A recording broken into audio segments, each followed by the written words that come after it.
السلام علیکم ناظرین، امید کرتا ہوں آپ سب لوگ خیریت و عافیت سے ہوں گے۔ چلیں جی ویڈیو کو سٹارٹ کریں۔ سے پہلا شخص جسے روزہ معاف ہے وہ ہے بیمار، یعنی جو آدمی بیماری کے سبب روزہ رکھنے کی سخت نہ رکھتا ہو تو بروز قیامت اسے روزہ چھوڑنے کی سزا نہ ملے گی۔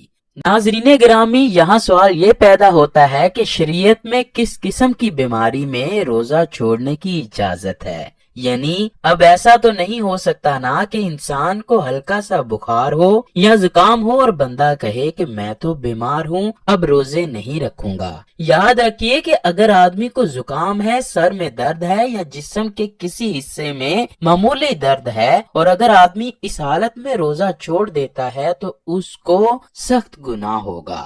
یہاں ایسے مرض کا ذکر ہوتا ہے کہ آدمی کو بہت زیادہ سخت تکلیف ہو، ڈاکٹر بیمار کو یہ کہے کہ اگر تم زیادہ دیر تک بھوکے اور پیاسے رہے تو تمہارا مرض مزید بڑھ جائے گا، یہاں تک کہ تمہاری موت ہونے کا خطرہ ہے۔ اس حالت میں آدمی کو روزہ چھوڑنے کی چھوٹ ہے، یعنی ایسی بیماری کے جس میں بھوکا پیاسا رہنا موت کا سبب بنے یا پھر دوائی وقت پر نہ لینے سے مرض کے بڑھنے کا خطرہ ہو تو ایسے انسان پر روزہ فرض نہیں ہوتا۔ اس کے برعکس حاملہ عورت کو بھی روزہ چھوڑنے کی اجازت ہے کہ اس کو زیادہ دیر تک پیٹ خالی رکھنے پر اس کو یا اس کے بچے کو خطرہ ہوگا تو وہ روزہ چھوڑ سکتی ہے، اس کو روزہ چھوڑنے کا کوئی گناہ نہیں۔ یہاں پر یہ بات بتانا ضروری ہے کہ جب عورت اپنے بچے کو جنم دے لے، مکمل صحت یاب ہو جائے تو اسے چاہیے کہ اپنے چھوڑے گئے روزوں کو پورا کرے۔ یہاں دوسری بات یہ ہے کہ اگر عورت حاملہ ہے اور اس کو ماہر ڈاکٹر یہ کہتا ہے کہ اگر تم روزہ رکھ لو تو تمہاری جان کو کوئی خطرہ نہیں، تو ایسی عورت کو روزہ چھوڑنے کی اجازت نہیں، اس کو لازماً روزہ رکھنا چاہیے۔ اگر وہ روزہ نہیں رکھتی تو اس صورت میں سخت گناہ ہوگا۔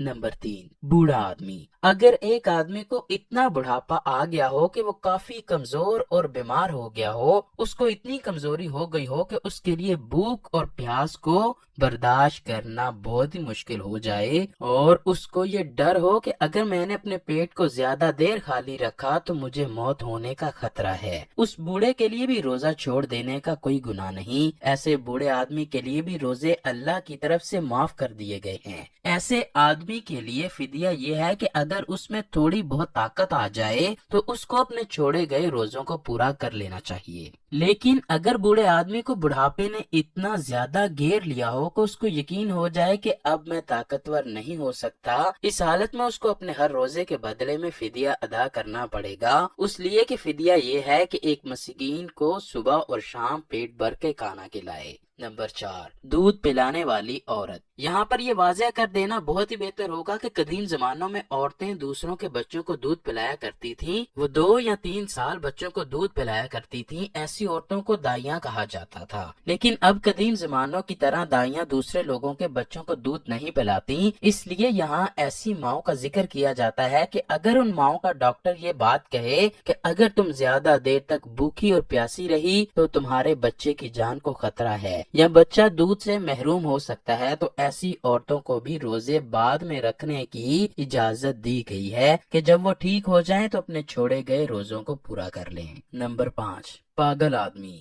جس آدمی کا ذہنی توازن ٹھیک نہ ہو، وہ ہر وقت ادھر ادھر کی باتیں کرتا رہتا ہو، اس کو یہ خبر نہ ہو کہ میں کیا بات کر رہا ہوں، اس کے لیے بھی روزے نہ رکھنے کا گناہ نہیں۔ اس کے علاوہ ایسا آدمی جس کو ایسی بیماری ہو کہ وہ اچانک اپنے ہوش و حواس کھو بیٹھتا ہو، تو ایسے آدمی کو بھی روزہ چھوڑنے کا کوئی گناہ نہیں، جب وہ ٹھیک ہو جائے تو اپنے چھوڑے ہوئے روزوں کو رکھ کر پورا کر لے۔ نمبر 6، حیض و نفاس والی عورتیں۔ ایسی عورتیں جن کو حیض ہو رہا ہو، ان پر ایسی حالت میں روزہ رکھنا جائز نہیں۔ نفاس یعنی کہ ایسی عورت جس نے بچے کو جنم دیا ہو، اس کا ابھی خون آنا بند نہ ہوا ہو، اس پر بھی ایسی حالت میں روزہ رکھنا جائز نہیں۔ اگر حیض اور نفاس والی عورتیں روزہ رکھ بھی لیتی ہیں تو ان کو ثواب کی بجائے سخت گناہ ہوگا۔ حیض اور نفاس والی عورتوں کو چاہیے کہ جب وہ پاک صاف ہو جائیں تو اپنے چھوڑے ہوئے روزوں کو پورا کر لیں۔ اگر ایسی عورتیں پاک اور صاف ہونے کے بعد اپنے روزوں کو پورا نہیں کرتی تو ان کے لیے سخت گناہ ہے۔ نمبر 7، مسافر آدمی اگر سفر کی مسافت کی مقدار کم سے کم 48 میل یا اس سے زیادہ ہے تو ایسے شخص کو اپنے شہر کی حدود سے نکلنے کے بعد روزہ رکھنے یا نہ رکھنے کا اختیار ہوگا، اور نہ رکھنے کی صورت میں بعد میں اس روزے کی قضا کرنا لازم ہوگی۔ تاہم اگر سفر کے دوران روزہ رکھنے میں سہولت ہے، دشواری نہیں ہے تو روزہ رکھ لینا بہتر ہے۔ اگر روزہ رکھنے میں مشقت اور دشواری ہے تو اس صورت میں روزہ نہ رکھنے کی بھی اجازت ہے، اور اگر شرعی سفر میں مشقت بہت زیادہ ہو جس کا تحمل روزہ دار کے لیے مشکل ہو تو روزہ نہ رکھنا بہتر ہے۔ بہر دو صورت بعد میں اس روزے کی قضا کر لے۔ نمبر 8، ایسا آدمی جس کو جان جانے کا خطرہ ہو۔ اگر کسی آدمی کے پاس کوئی طاقتور آدمی ہتھیار لے کر آ جائے اور کہنے لگے کہ اگر تم نے روزہ رکھا تو میں تمہیں جان سے مار دوں گا، ایسے آدمی کے لیے بھی روزہ چھوڑنا جائز ہے۔ جب اس کے سر سے یہ خطرہ ٹل جائے تو اسے چاہیے اپنے چھوڑے گئے روزوں کو پورا کرے۔ اگر وہ اپنے چھوڑے گئے روزوں کو پورا نہیں کرتا تو اس کو سخت گناہ ہوگا۔